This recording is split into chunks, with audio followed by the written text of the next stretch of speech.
I received an email from someone the other day offering me transcription services, and it sounded like it was their own business. They were freelancing. And I gotta say, my heart went out to them because transcription, probably not a great long-term business. I give that about a year. I give translation work maybe 3 to 5 years unless you're on the really high end of like novels, because automation is coming in. Artificial intelligence. And what I want to share in this video is 5 areas that I think will be safe from automation and to some extent from really low-cost outsourcing, and areas that I think if you're starting out or you're going to build a business now would be good to focus on, and areas where if you're starting a business now, you don't have to worry too much about it being obsolete in the next couple of years. The first area is experiences and events. I think the more we move online, the more people want to have real life experiences. I'm doing this more and more in my own business. Actually, I'm hosting at least a couple events this year. I'll link to those in the description or put up a card if you are interested. But I have found it so satisfying to meet with you guys in real life and do things together. And I don't think I'm alone. So anything related to creating in-person experiences for people, I think is pretty safe from automation for at least 20, 30 years. There may be some robots who start hosting events at some point, but I'm pretty sure you're safe for the time being. I think it's also going to be a booming industry as more and more people want to spend their extra money going offline and interacting with other people. The next is the trades. Anything from carpentry to plumbing, that is not going to be very easily done by robots for probably 30, 40 years. I mean, I'm not a tech expert, but it's a long ways out. Now, manufacturing and factory work is being automated like nobody's business because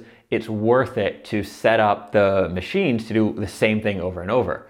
That doesn't apply to the trade, especially if you're working on the higher end. But I would say pretty much on any level, most of the trades are going to be great areas to get into. You don't really have to worry about the robots taking over. And it's also in many ways, I think, a very healthy type of work in terms of your mental health and stress and also physical health for that matter as well. Next up, number 3 is copywriting. Not all of you know, but I was a freelance copywriter for many years, and it's the business I had that allowed me to travel around the world and live in 7 different countries. I was working as a freelance copywriter. Now, compared to all the other freelance professions, or a lot of the other professions, I should say, I like copywriting because it's not something that can be really cheaply outsourced or automated. I like copywriting because it's not something that can be really cheaply outsourced or done with AI, because really good copywriting, and if you don't know, copywriting is writing in a marketing or sales capacity. To do it well, you really need to connect with your audience and you have to pay attention to every little word. Now, I know Gmail now, like if you are on Gmail, you'll get an email and look at a response and it's already guessing responses, and sometimes they're pretty good.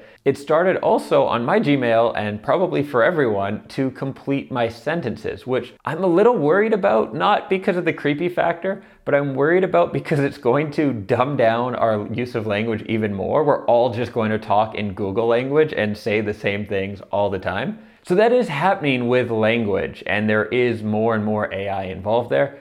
But for really high-end writing, I don't think that's going to be an issue for probably decades. I should mention, if you do want to become a copywriter or you're a freelance copywriter, I'll link to a free training I have on that around how you get started, how you get clients, all that sort of thing as well. Next up, I would say creative professions in general should be safe. Now, there are already companies taking shots at this profession.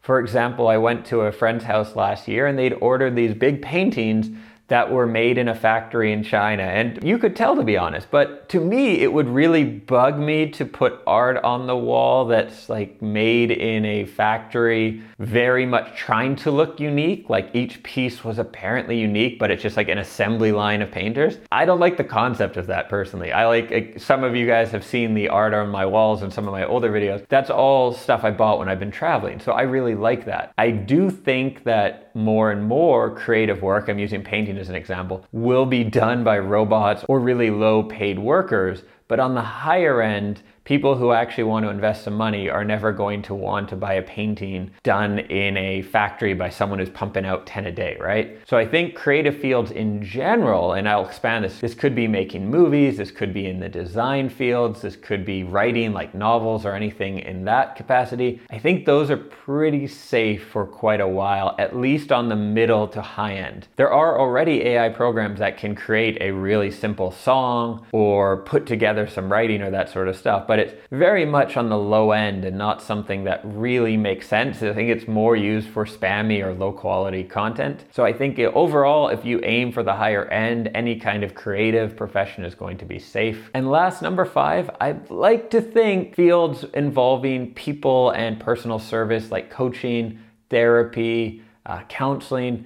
Now, I say that knowing that I think it's the US military is already experimenting with basically robot therapists, where it asks certain questions and reads your tone of voice and then responds. And apparently it's actually quite effective, partially because I think soldiers feel more open talking to a robot than they would another person, something like that. And so believe it or not, this profession is not totally safe from artificial intelligence. And I do think you'll have more and more tools and utilities using AI for like self-coaching, self-counseling, this sort of thing. And I actually think they could be quite effective. But I think overall, most people are still going to prefer to work with another person, especially if you're looking more at business coaching or consulting work that's based on a lot of experience. It's not just taking you through a routine of asking you a couple questions. So coaching, consulting, therapy, psychologists, all these fields I think are going to be pretty safe for the time being. Now let me know below in the comments, are there any professions that you think are going to go the way of the dodo bird in the next few years because of artificial intelligence? Share that below in the comments. As always, I publish new videos every Sunday, Tuesday, and Thursday. So do consider subscribing if you're not already with us, and I will catch you in the next video soon. Thanks for watching.